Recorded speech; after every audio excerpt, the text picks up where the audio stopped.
Yahahay! Pagkatao ng zero gidi, nasayod na mo, nga kanina ay buhaton pangandoy, nga dako gibabagan gipasagdan, pero okay ra ko ganan ra na ko makita pag salig nyo. Ug karon nga ako nagpasikat na pasensya kay kumurag gid ako na ang pagdupa dili na ko ganahan nga masipyat pa basin mahulog na ang gidala-dala.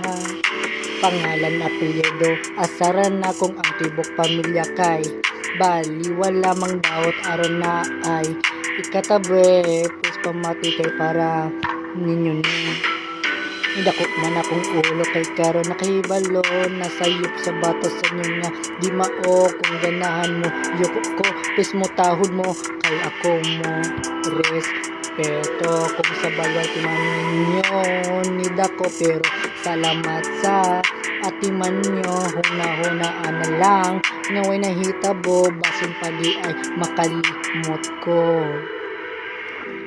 Zero gidi, yes. Zero gidi, yes. Nagtago na lang sa pangalang Zero gidi.